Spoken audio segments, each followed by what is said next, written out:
to the Big Fat Gay Podcast, where we like to talk about the things that are weighing on our minds.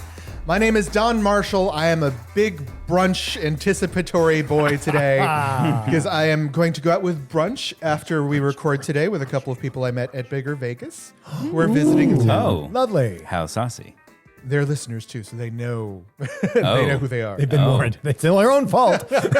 Don, are you fraternizing with the viewers? At least I got you to stop calling them the hoi polloi. Aw, I like the hoi polloi. I'm Dan Oliverio, author, public speaker, and chubby chaser. And no, I'm not going to brunch. I just had muesli. And it was delicious, a little yogurt, and it's a lovely afternoon, and that's all I'm going to say. What is the difference between muesli and granola? Oh, how long do we have? Doc? Okay, moving on. I'm Trevor Keyson. I'm Super Chub, and today I'm a little Trader Joe's chocolate chip Pofferjoffen boy. It's I can't remember exactly. I know, but I built it out of IKEA furniture. I kind of like Popper Joffen. It's they're little pancake puffs. They're little pancake puffs that are chocolate chip. Nice. Because they don't have any of the maple, I guess. No, those ones are really good. I'm disappointed that they're gone. They sound good, though. My name is Michael Willer. I am a chaser, and today I'm a coffee cauldron boy. In fact, I'm a Bigger Vegas coffee cauldron boy because I have the blue Bigger City mug that they gave out in the care package. I gotta say that was a package. good loot box. Yeah. It was a good solid. loot box. They've been doing it a while. They've learned their loot. Yeah. Anyway, so I filled this thing up, and there you go. Get ready to hear that for the rest of the show. But here we are. That was the sound of an old-fashioned, people. Don't tell my Oh, secrets. sorry, an old-fashioned coffee Yes. with That's- ice. You don't judge me. I don't judge you. Anyway, we're here. Yeah, we're It's here. happening. We had our self-care and share this past weekend. Oh, God, brain. Well, I mean, we're recording. I know, but it We're- happened when this came out. We're recording this the day before. Yeah, but it was But great. by the time this comes out, sure. So, We does hope anyone that have any it went theories of amazing events that will happen tomorrow? well. Somebody's going to get naked. Yeah. Whether or not it goes This fully on streaking camera, this streaking incident did surprise me. It was Yeah. the marching band that went through afterwards. that guy's screen that just shocked me. I'll never look at a Just piccolo. waiting. I'll never look at a piccolo the same way again. Yeah. Yeah. Anyway, The raptor attack was cool. hopefully it went well. Yeah. Hopefully, We're at least- recording this before the actual event, people. Yes. Yes. I'm excited though. It was at noon. It was fun. It's going to be on Patreon. Noon Pacific The recording. time. So Yeah. But we're going to put the recording on Patreon. So if you missed it and you are a patron, you can go check it out. If you are not a patron, you can support us on Patreon and get access to everything at any level. We appreciate every little bit that counts. We broke 50. Did we mention that Yes. recently? Yeah. So that's fucking awesome and very exciting. Thank you guys so much. Things are snowballing. Yeah, yeah. it's getting into the winter. We time. appreciate it. And it genuinely, like we always reassure you, it's being used to pay our editor so he doesn't drop dead from exhaustion. Yeah, it does happen. It happens from time to time.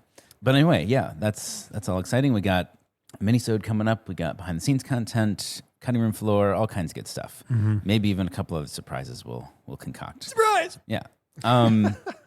We have a new little thing, I think. Did you put it on the board? Oh, yes. Are we doing it? Yeah, we're trying it. I don't know. I didn't listen to the last episode. So I I'm don't really know how intrigued. this works. This is the first time I'm hearing this. Buckle up, everybody. It's pop culture. Michael's he's doing a little dance. His tongue sticking out, Booty action. I didn't even know you could twerk to this. and he just took us into pop culture. He stuck the landing. Good job. I wasn't initially intending for that to be something that we just like listen to and then start talking, but it works. Well, I think this for the first time. The first time. Yeah. It just felt like we've said 100 times at this point that we need music to go into pop culture. So there we go. We're in. Yeah, we're in. And the first thing up, appropriately enough, is Miss Lizzo. Yeah, update. What could be possibly happening in Lizzo world? She doesn't do anything. Does she do? I mean, this is something where it's surprising because I Dan broke this news to me. Whoa. Yes, pop culture maven Dan Oliverio. Well, Dan, So, there was such a brouhaha over Lizzo playing. Is it safe? let me swallow first. Okay. There we go. If I had $1 for every time. Yeah. Well, I said piccolos. Anyway, there was such a brouhaha over her twerking and flouting the flute.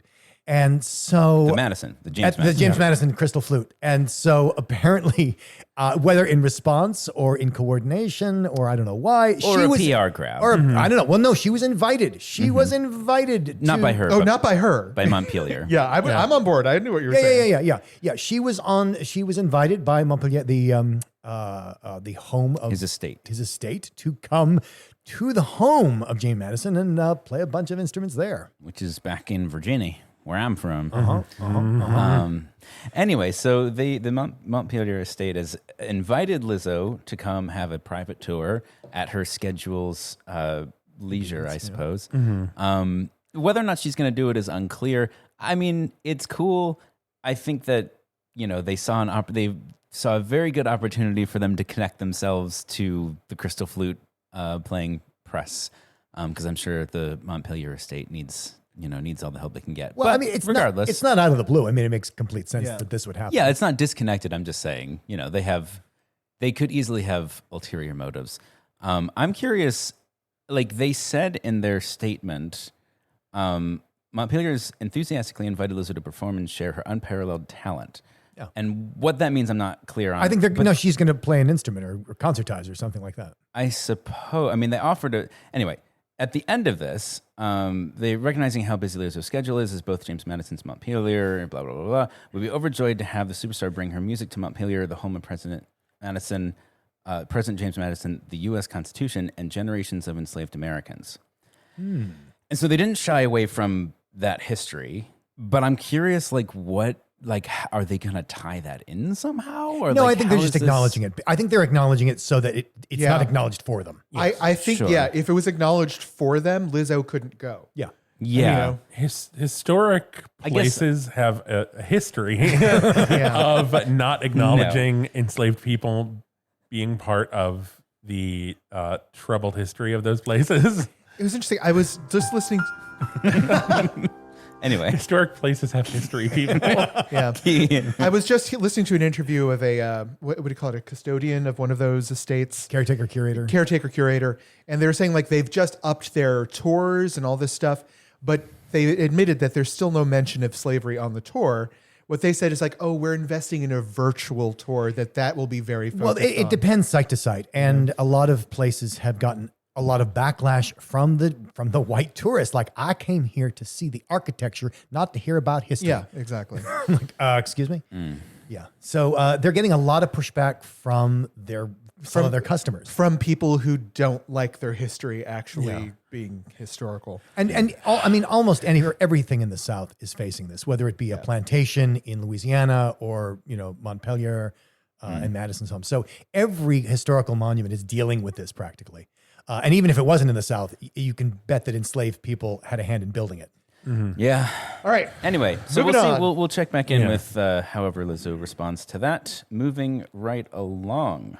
Disney This is has nothing to do with our It's- later yeah. topic today. Now, this is really interesting to me. So this is from is it Inside the Parks? Yeah, Inside the Magic, Inside the Magic. which of course follows everything yes. Disney. Everything Disney. Everything. Everything. Covering the conversations around park guests and the lack of plus size clothing options Yeah. in the Yeah. park stores, And which I am very familiar with. But it's so frustrating to me because we've talked about it on the show before. The parks themselves tend to be very plus side friendly. Oh, yeah. Now who's drinking during the show, I Don? can't help it. I took a swig from your coffee cup and now I can't find my toes. That's him popping the champagne for his next mimosa. Oh, dear. Yeah, and I mean, I got to say, I do have some sympathies because as we discussed in a previous episode, we've tried to find large size merch. It's really hard to find. The thing about Disney, though, is absolutely everything in the park is custom made for Disney. Whether it's a railing, whether it's a doorknob, it is custom made for Disney by Disney. So, maybe they could source some larger clothing. Well, and it goes up to 2X in almost every case. Maybe you can wander around and dig up some 3Xs. That's the top, like that's a low chance of that happening. Are we going to bring up poo? Because I have a lot to Yes, say. we are. Because what's the poo news? There is no poo, like non-plush merchandise. You cannot get a T-shirt with poo on it that doesn't that only a 3. I feel like we should clarify for our Winnie non-Disney poo, comma Winnie the. Yes. Dan, he's gone. We just have to wait. This is gonna be one of those things where he laughs the entire show like a second grader.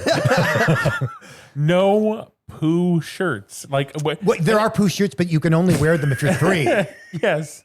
Well, no, but Poo like shirts, poo shirts, poo shirts. Can we just say Winnie the Pooh? Is Yeah. it that much more difficult? Fine. There are no Winnie the Pooh shirts There you go. available if you're not 3. Why do you think that is? Is that a fat thing or? Maybe they're just afraid that people will try and come in costume as Pooh and just walk around the theme park With in a a red shirt but t-shirt no and pants. I think it I is see. because Pooh is fat. He's effeminate. He is. I don't know. No, you Like- can get ER on a shirt. You can get pig. Oh my god, the Tigger The merchandise. Tigger merchandise is out the window. It's ridiculous. It is just so bizarre to me that not only do they not have like Winnie the Pooh shirts, but also they don't come in Winnie the Pooh sizes, Yeah. Yeah. which is like a big Disney thing. Is like Pooh size guests. No, but it's not even that. It's not even that they don't go to 5X. They don't go to large. They're, again, if you're not 3, you can't wear the merchandise. Trevor, you're not Pooh. You're a super Pooh. And they're off. Well, I mean, if they could He's solve dying. the issue, I'm they so could. happy. If they solve the issue, they could flood the park and they'd have Pooh everywhere. They would have poo everywhere. Yeah, you'd be slipping on it. Okay. Anyway. Anyway. The Oh, point that's of this not is- funny. To bring it back. No, it's when you start trying, Dan. What's weird Well, is hopefully I've extinguished it. what's weird is there is like I feel like seeing like I don't know. There's a type of like older fat lady in a Winnie the Pooh sweatshirt that I feel like where does she get that? Where does that come from? Is it like It's bootleg. She made it herself. She stitched it herself. One of the points that I thought was interesting was that not only can you not find frequently not find shirts that are the right size or that are in a size that you could wear, but if you think you might be able to wear, say, a 2X that you find in the park or a 3X if you're lucky enough to dig one up from some back room somewhere, dressing rooms.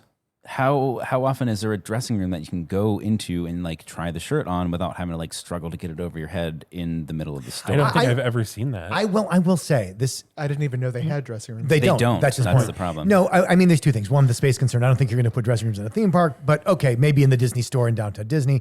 But here's the other thing: that shirt will be tried on by thousands. I mean, that's what makes it good, Dan. It's called a patina. Yeah, I'm just saying that there will like. You see my point here. You see my point here. I mean, it's.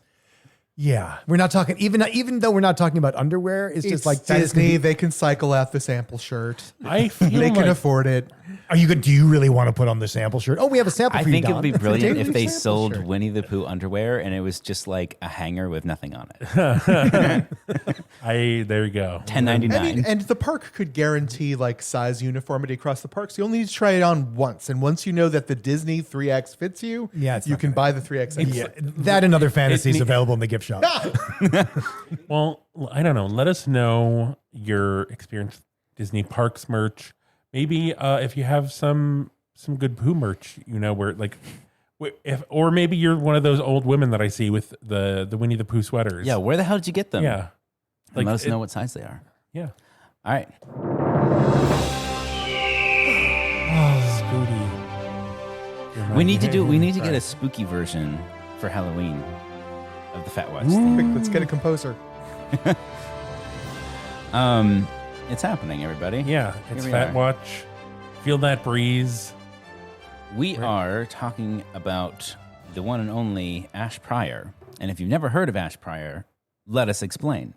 She is one of the newer Peloton instructors, official, plus-size woman teaching rowing classes. And as you can imagine, all of the health buff fitness fools who are super into Peloton are none too happy that a fat woman is leading her classes. And can I just say, I mean, she is the antithesis of everything you think of with the stereotypical version of like fat, right? She is Amazonian.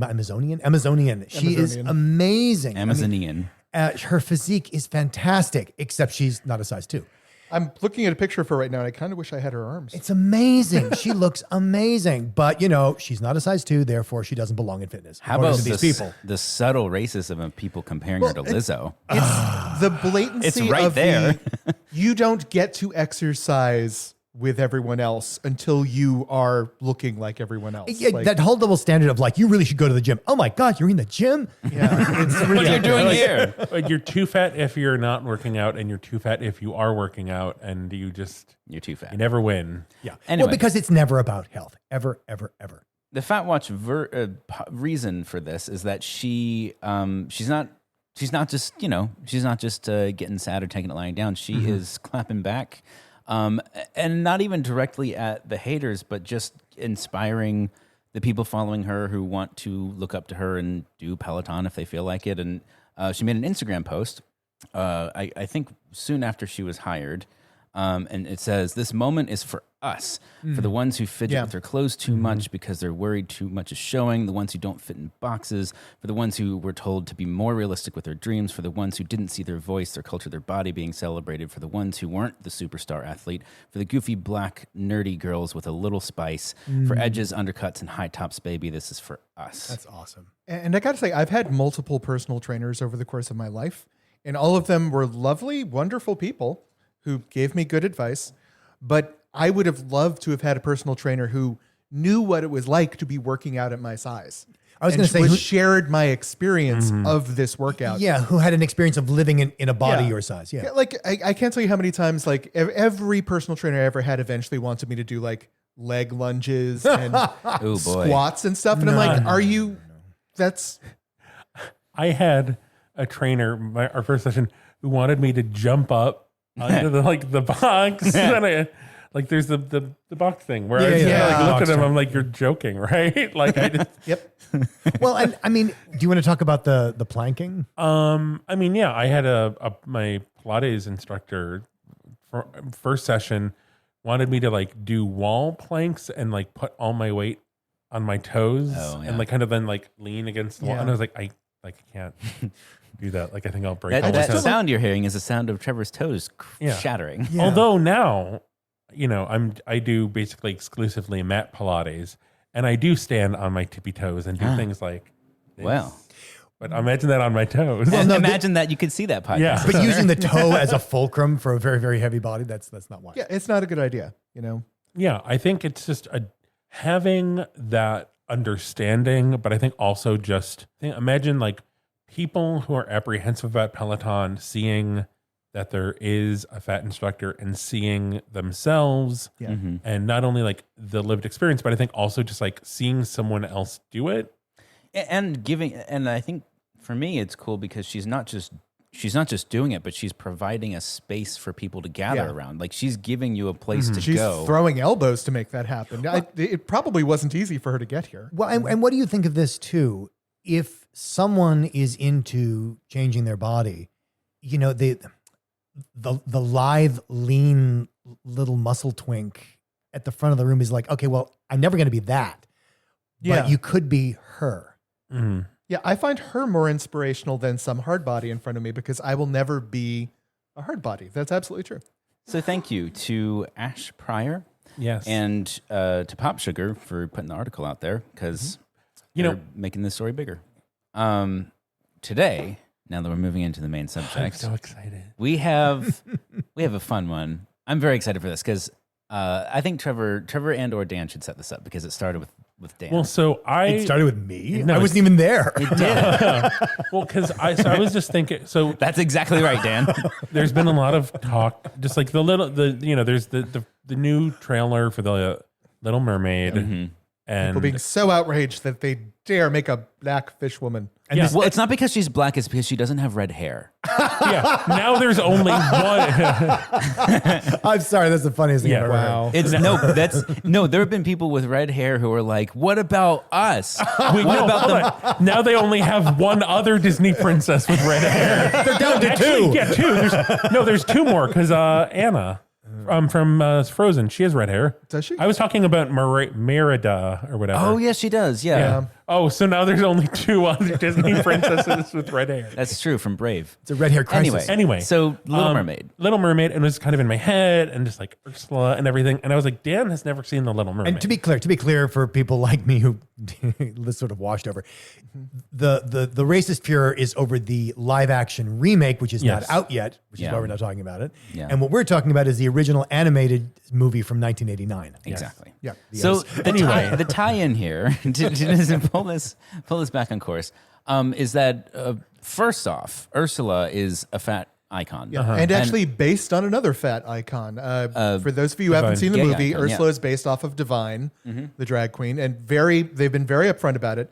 I would also be surprised if they didn't take some inspiration from Pat Carroll, the woman who voiced the character. Oh, of course, they always who do. looks a lot like that character. Yeah, yeah. And besides that, the movie Little Mermaid was sort of the brainchild passion project of Howard Ashman, Yeah. who was a gay man who died of AIDS. Pretty And sure he's part of the think you're composer lyricist team, yes? yes, but he's also producer. And if you look at behind the scenes footage, he's the one like directing. I forget her name, but the woman who sang for Ariel, yes, Yeah. Jodie Benson. Something like that. Benton? Anyway, he's the one like directing her entirely. Like it's basically his movie. And then Alan Menken came in and helped write the music or the lyrics. I forget which one he does. And the Little Mermaid is the rebirth of Disney. Disney was Yeah. failing. Yeah. Disney was in big trouble when the Little Mermaid came along and turned things around for them and gave them a new blueprint for how they would make their movies for the next 20 or 30 years. They were, what is it? Little Mermaid and Beauty and the Beast and Lion King were the Silver Age. It was like because and Aladdin. and Aladdin, I guess, in the like mid '90s. Anyway, so Little Mermaid was at the front of that. It's hugely influential. So many people, especially gay people, love it because it has these overtones and themes of wanting to be in a world where you fit in, Accepted where you're and fit, accepted, Where because you you're- can be loved for who you are. and where you can be yourself. Yeah, exactly. So like Ariel doesn't feel like she belongs. And the similarities to a lot of fat people living in a mainstream bodied world can't be ignored either. Yeah. The same things that make it so appealing to a gay audience make it appealing to a fat audience. I mean, it's Disney at its finest. It is a universal theme where you can, I think Disney does its best work when you can take a story that has strong, potent themes, but they're sort of general enough that anybody can put their own struggle onto it. Sure, but I think what makes Disney right now, because it's part of their brand now, some will even argue that it's very American, is that you will succeed by being yourself. Like that is part of the brand of Disney.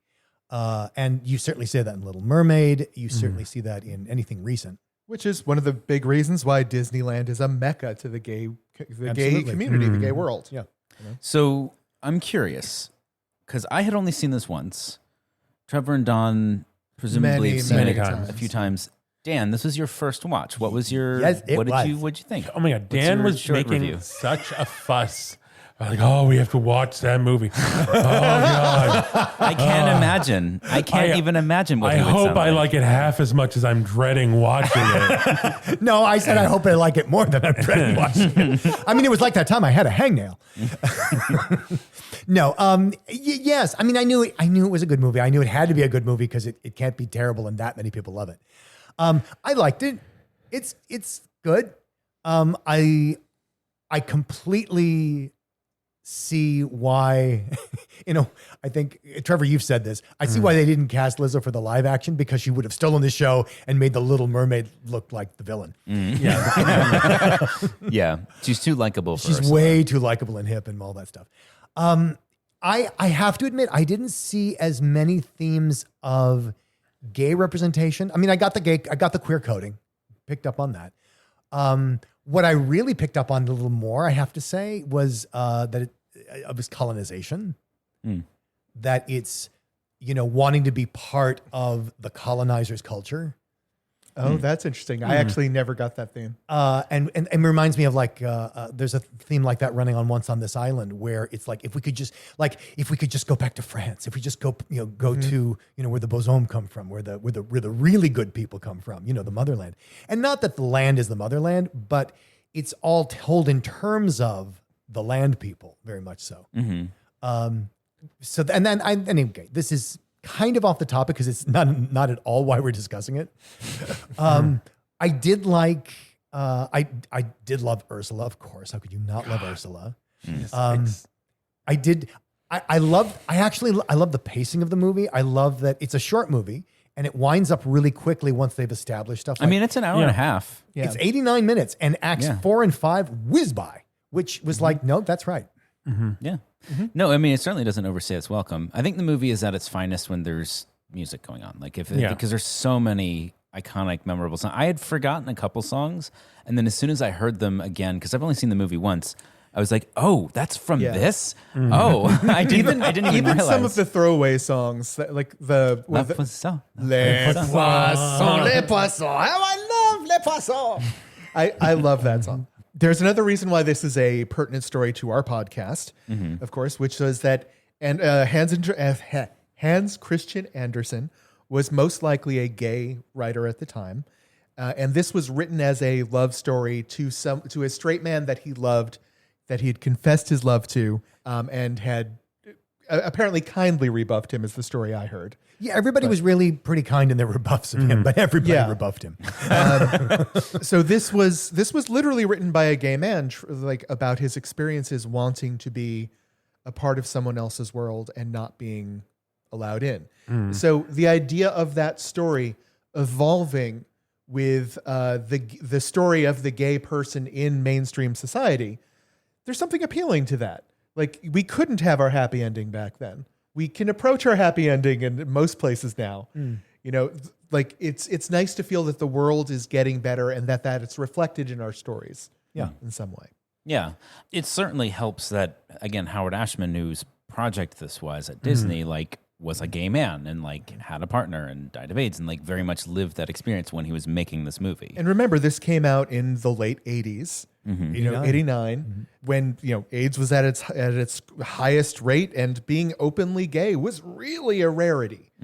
So I want to talk about Ursula. Oh my God. I feel like we're dancing around it a little bit. I want to talk about Ursula. So I had only seen the movie once, and when I rewatched it last night with Michael, who has seen it hundreds of times. Oh my God. He has seen it so many times. When he was a little kid, he had a VHS tape of The Little Mermaid. He wore it out. He wore it out twice. Oh yeah. Wow. I would love to know what he sees in the movie that I'm obviously missing. I asked him. This makes so much sense if you know him.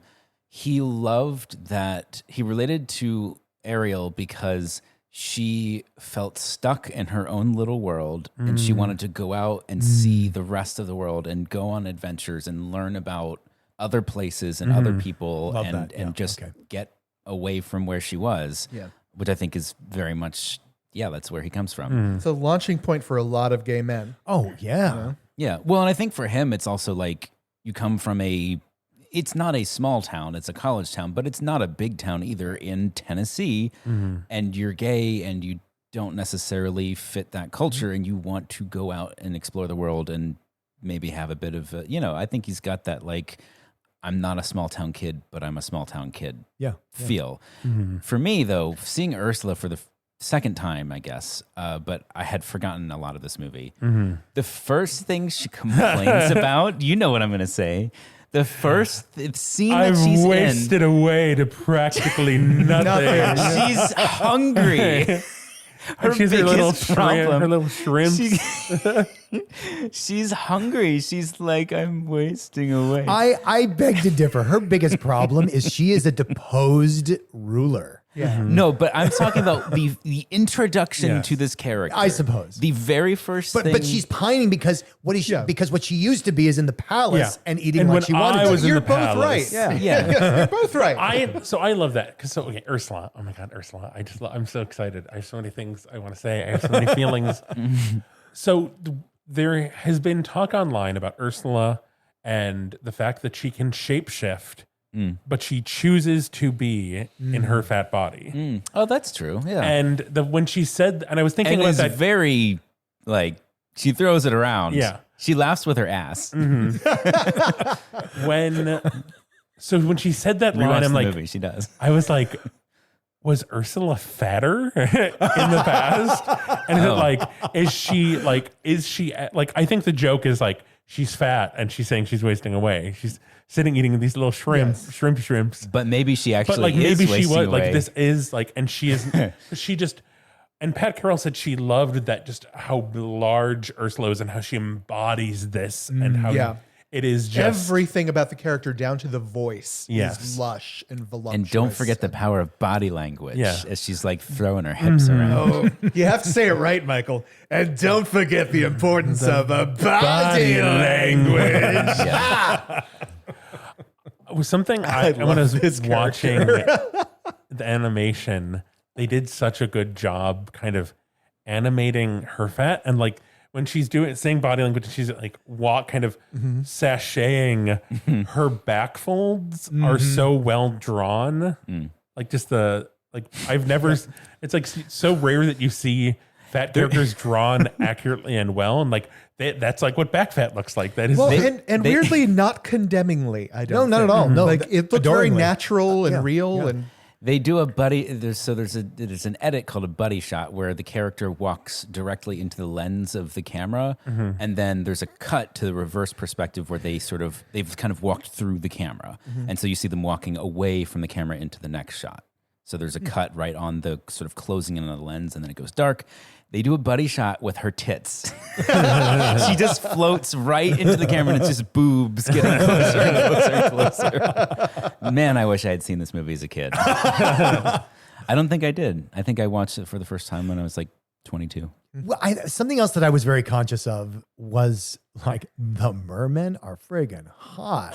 There's one fat merman. There is one fat merman. Did you see? You Of saw him. course I Of saw course him. you did. Yeah, he's all the way in the background. Yes, there's 27,000 mer people, and I saw the fat one.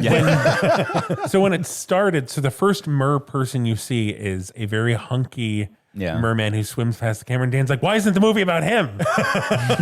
And then jumping He's forward, the leading man.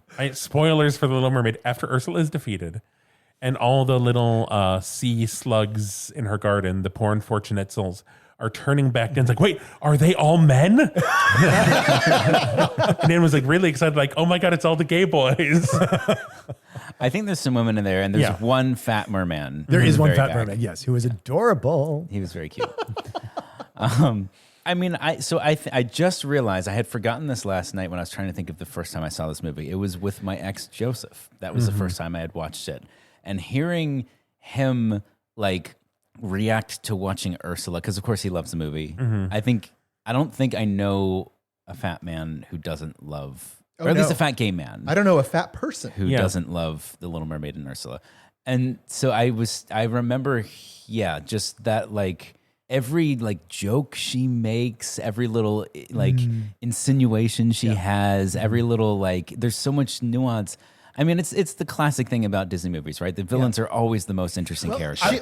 She kind of set the tone for that in a lot of ways, because the villains had gotten very kind of dry since the 70s and 60s. Well, is that because she's queer coded? That's what I wonder. Yeah. like I think- that's what the interest is. A lot of them were queer coded, like Jafar, even the Scar. Well, yeah, but even before The Little Mermaid, like The Great Mouse Detective, I think was one of the few movies they made immediately before it.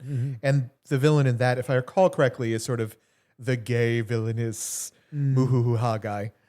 But Yeah, maybe. I don't remember. I'll tell you this. I'll definitely tell you this. You know how they redid I guess it was Sleeping Beauty with Maleficent. I totally want to see that for The Little Mermaid. I want to see That would be awesome. Ursula. Yeah.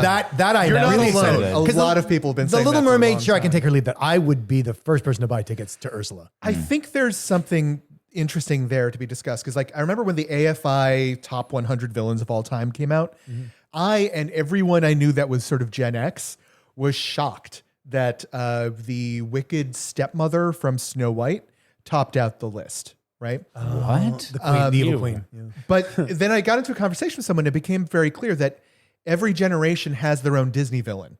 and the boomer generation were the voters Oh yeah. for that list. So is that Fucking boomers. so? I definitely do see like with the boomers and older, it's the wicked stepmother because it was something about I don't know. I think it's because she represented tradition and family turned on its ear. I will say that The mother that is trying to kill the child. I think it's more than that. I think she's got this cold, icy beauty, and it's that sort of ice queen. And I remember going to Disneyland. They used to have an advisory. They screwed up the ride so badly.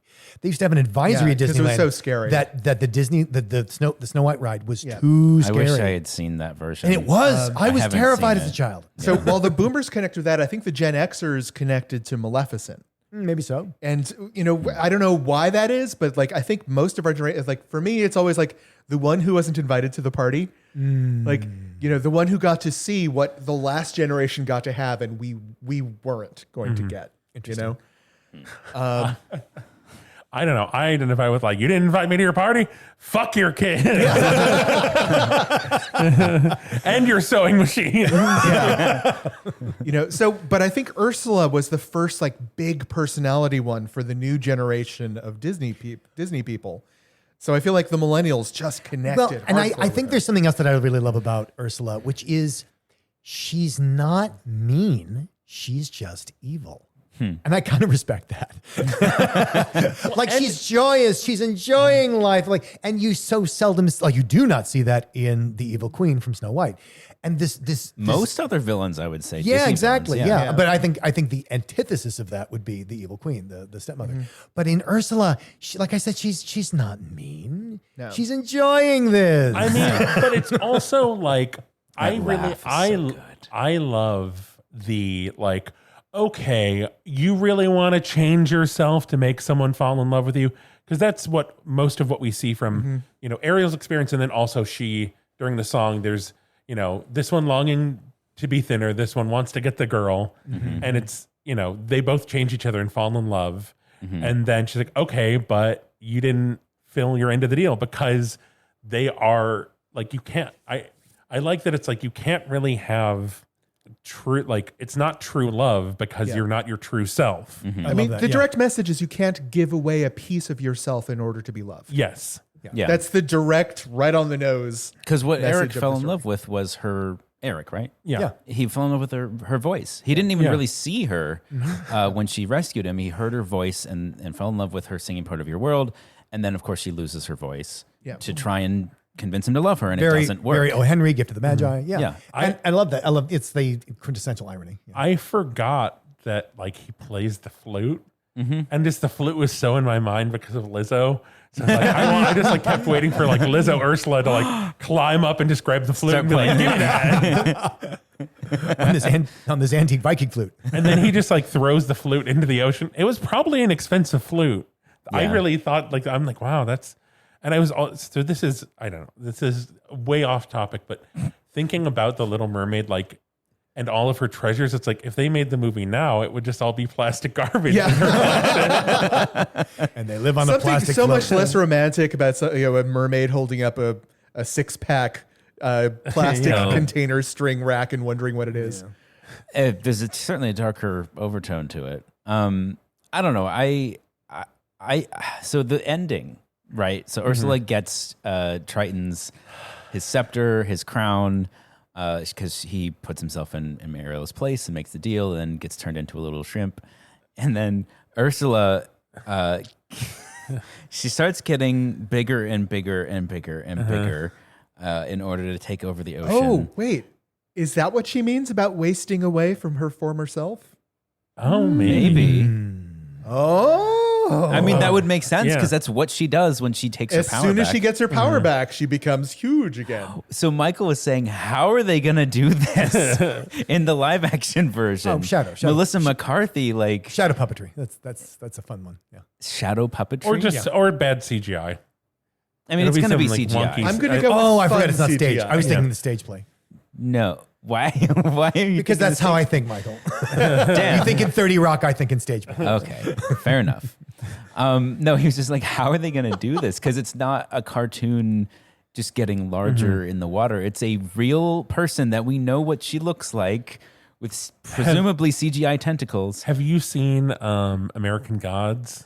Oh yeah. I've seen like a clip or two. They I do think it- Don and I watched like an episode or They two. do I it think really I well. watched. I think I made you watch the opening of the first episode. Yeah, and then a couple other moments too. But yeah. There's a really great scene where Is it the this- woman who just like envelops? Yes. Yeah, I've seen that. Okay. I've seen that. But that So was like that really well with done. Melissa McCarthy. That's really well done. I Yeah. mean, it's trick photography. It's a lot of like what you would see with Yeah. Lord of the Rings, with forced perspective, and it's well But done. that's what makes it good. It's not heavy-handed. And I But think we're a talking giant about Melissa a sea witch McCarthy. that's the size of a skyscraper. This is Well, not just a you trick know, but it's gonna be- photography I mean, thing. I think Crazy a thing. giant Yeah. Melissa McCarthy laying siege to a freaking fleet of ships will be amazing. Yes. I mean, yeah. I wonder if Melissa McCarthy can muster the evil necessary. I'm very curious. I Yeah. don't necessarily think she won't. I really want to see what she does. Well, because she never does that. yeah. At least, I mean, I actually should say I haven't seen some I've of her. seen her play. I haven't seen some of her harsh dramas. roles. I haven't seen some of her dramas. So. I've seen her play harsh roles that are they're not usually cruel. I don't think. I mean, I haven't seen her in much that isn't a comedy, like just a straight up. but that's our fault. She Hall-fight has been in comedy. dramas. I know. But this isn't a drama. This is more of a. I mean, because this is a cartoonish villain brought to real life instead of cartoon. It's melodrama. It's sure, but she's gotta sing. She's gotta be you're right, you're right. larger than life. She's gotta be wicked. She's gotta Most have of the her live laugh. action- The laugh Yeah. is going to be the determining factor for me because Pat Carroll's evil Ursula laugh is like unparalleled. Melissa McCarthy, I think, can get there. I think. Maybe Jafar's laugh, I would put it up there close to Ursula. I just watched the Aladdin live action movie, and the villain was one of the death notes for that. He just couldn't. yeah. So if there was it was a gay chub chaser Little Mermaid, would it be the chaser wanting to go to Chubland, or would it be a chub wanting to like chub mermaid wanting to go to? I think what it has to be is it's the chub wanting to get with the chaser, and he thinks he has to make himself skinny. Yeah. But the chaser doesn't Doesn't want want him to that. be skinny. Yeah. Yeah. I think, and that would work incredibly well. Yeah, I it think. would. I was actually thinking about like when Prince Eric falls into the water and Ariel has to save him. I'm like, well, if he was fat, she wouldn't have to save him. We'd just be floating like a cork. No, but it makes sense in that way too. Yeah. I mean, I don't know if the mermaid aspect would work, but they're clearly fat mermen. Yeah. like there are. So For some reason, my brain started going like, well, you wouldn't have to combine them with fish necessarily. You could have like where mer walrus is, that sort of thing. Oh my! That's a whole other movie. I think that's a whole other avenue. Well- of porn. well, Let us know. And their crack military team, the Elephant SEAL Team 6. yes, I want to see that. Let us know what you think about Chub Chaser Little Mermaid.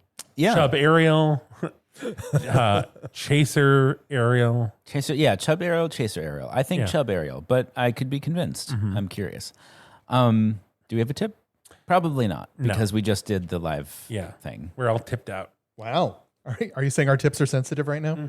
Okay. What? Well, that was, I got No, a no, no, double no, no. side. I was saying something else. I was like, I got a excited. I was double side. excited for the tip. Okay.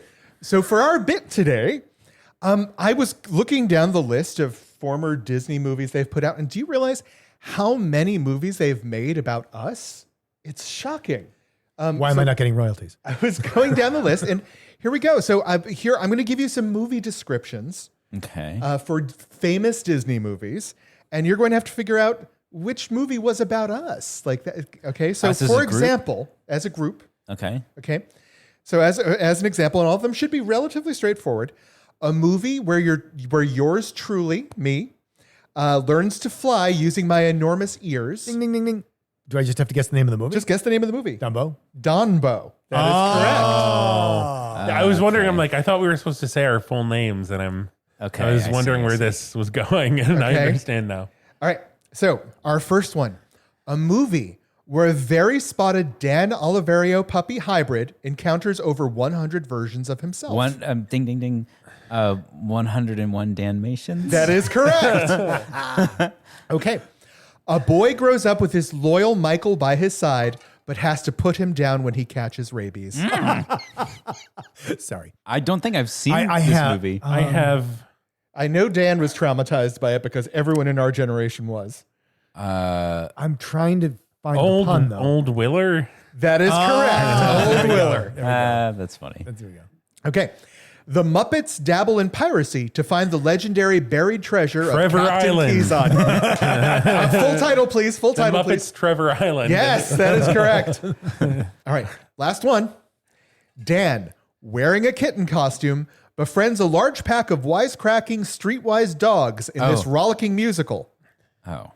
Features the voices of Cheech Marin, Dom DeLuise, and Joey Lawrence. I know this movie, but I can't think of the name. And they're dancing. They're dancing on the cab.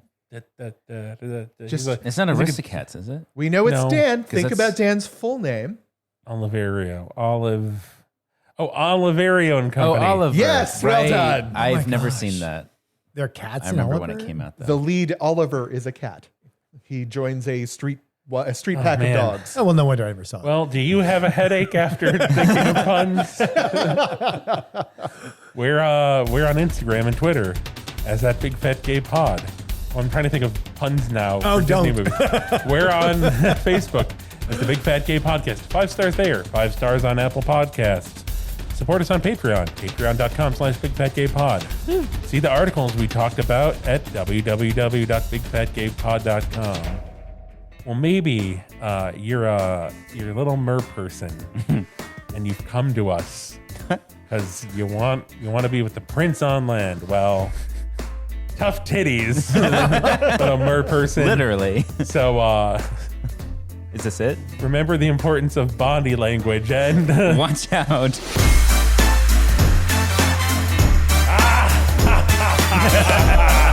Everybody's.